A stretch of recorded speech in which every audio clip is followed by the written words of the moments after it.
Bonjour, dans ce tutoriel, on va vous parler des diapositives des questions. Adobe Captivate nous permet d'insérer 8 types de questions dans nos projets, ce qui nous permet de réaliser des quiz très engageants pour l'apprenant et très riches sur le plan pédagogique. Aujourd'hui, on va vous parler de 2 types de questions, les zones sensibles et les choix multiples. Comment les insérer et comment les paramétrer. On commence. Pour les diapositives des questions, on a 2 types de diapositives.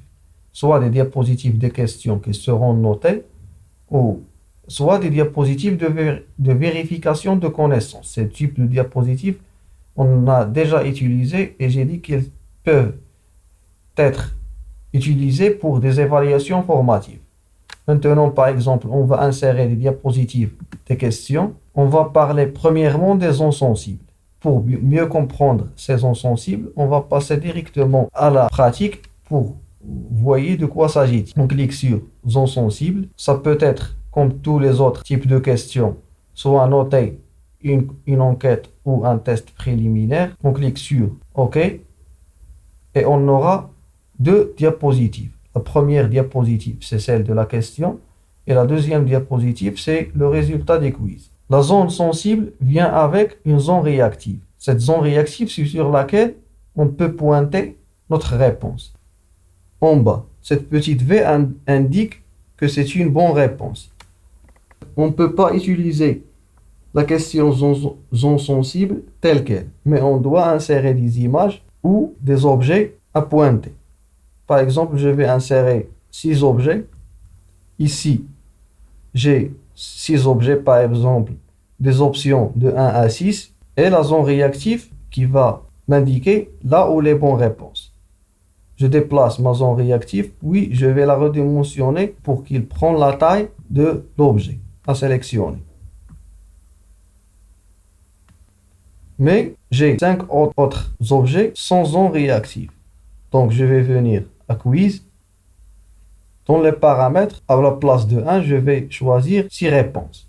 J'ai 5 autres zones réactives. Je vais refaire le même travail. Je vais redimensionner pour qu'ils prennent la taille des objets.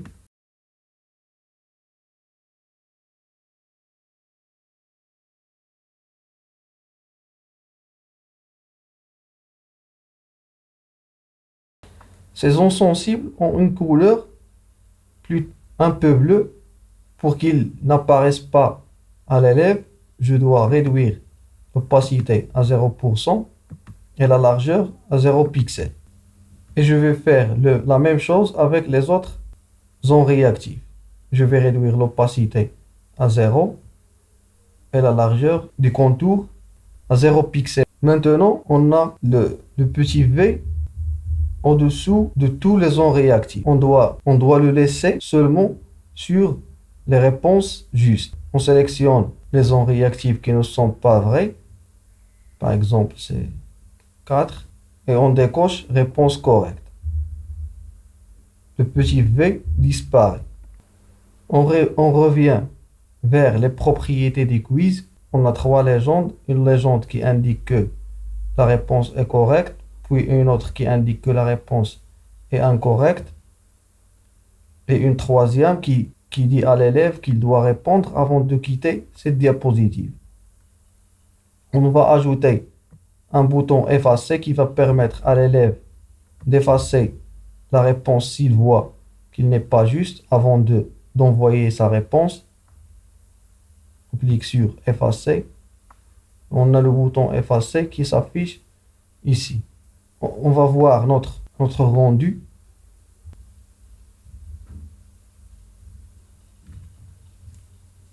Lorsque je clique n'importe où, j'aurai cette animation qui apparaît ici. Je peux les effacer. Je vais faire des fausses réponses. Je clique sur envoyer. Réponse incorrecte. J'ai le résultat du quiz, j'ai 0. Si je clique sur consulter le quiz, je vais avoir les bonnes réponses.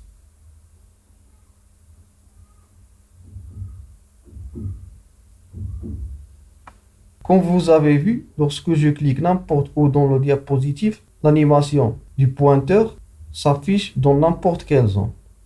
Je ne dois pas permettre le pointage.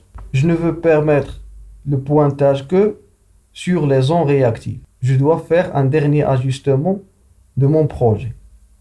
On quitte et on reste sur Quiz et je vais cocher cette case. Autoriser les clics uniquement dans les zones réactives. On va voir maintenant ce que ça va donner. Si je clique maintenant en dehors des zones réactives, rien ne va passer. On va essayer maintenant de faire des réponses justes. Quand je clique sur envoyer, j'aurai mon feedback. Réponse correcte. Et j'aurai le résultat du quiz. Maintenant, on va passer à un autre type de questions. Ce sont des réponses à choix multiples. On coche choix multiples, puis on clique sur OK. Maintenant, on a notre diapositive de réponse à choix multiples. Par défaut, il vient avec deux choix. Pour ajouter des autres choix, on a déjà montré ça dans un autre tutoriel, mais on n'a pas parlé d'une manière approfondie des paramétrages des choix multiples. Par ici, on peut ajouter le nombre des questions, des réponses plutôt. Clique sur 4. Mélanger la réponse. Le rang des réponses va être changé après chaque tentative.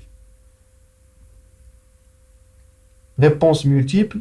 Lorsque je vais cocher réponse multiple, ces cercles vont devenir des carreaux pour permettre le choix de plus d'une réponse. Score partiel. Lorsque je choisis score partiel, par exemple, j'ai 10 points pour l'ensemble de la question. Et le choix partiel permet d'attribuer par exemple 5 points à cette réponse et 5 points à la deuxième réponse. La légende, ce sont les feedbacks qui apparaissent après la réponse juste ou mauvaise. Je peux limiter le temps de réponse, mais Adobe Captivate ne génère pas automatiquement un chronomètre ou un compteur à rebours qui va indiquer l'élève le temps restant pour répondre. Je vais vous montrer après comment l'insérer. Par exemple, limite de temps, on donne 40 secondes. Les boutons, par exemple, effacer, retour ou ignorer pour passer à la diapositive suivante sans répondre à cette question. Le nombre de tentatives, est-ce que je vais permettre à l'élève des tentatives illimitées ou le nombre de tentatives doit être restreint. Par exemple, on va limiter le temps à 40 secondes et on va venir pour vous montrer comment insérer un chronomètre. Pour insérer un chronomètre dans Adobe Captivate, il y a deux méthodes, soit par la programmation de diapositive, soit en utilisant l'onglet Interaction. On clique sur Interaction d'apprentissage et on va descendre pour chercher une interaction qui s'appelle Timer. La voilà. On la sélectionne, puis on clique sur Insérer.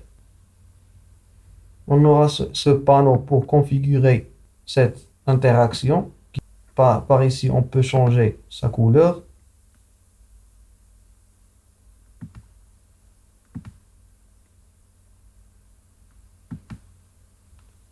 Et on va indiquer le temps. On a dit que l'élève a 40 secondes pour répondre à ce quiz. On tape 40. Le type du chronométrage, est-ce que c'est un compte à rebours ou un minuteur? On clique sur OK. Et on aura notre widget ici. On va diminuer sa taille. Le chronomètre peut être affecté à une seule diapositive, à plusieurs diapositives ou à l'ensemble du quiz. Pour ce faire, on vient vers Durée, puis sur cet onglet, on vient vers Durée spécifique ou le reste de diapositive ou le reste de la diapositive ou le reste du projet. Si on choisit le reste du projet, donc tout le projet aura un créneau pour terminer. Et le chronomètre va être affiché sur toutes les diapositives. Maintenant, on va voir le rendu de ces deux types de questions qu'on a vues ainsi que le chronomètre. On clique sur Projet.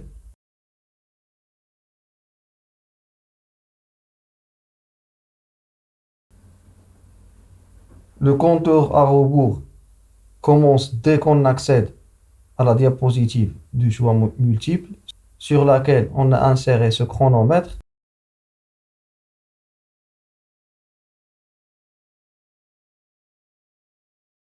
C'était tout pour le tutoriel d'aujourd'hui. À bientôt.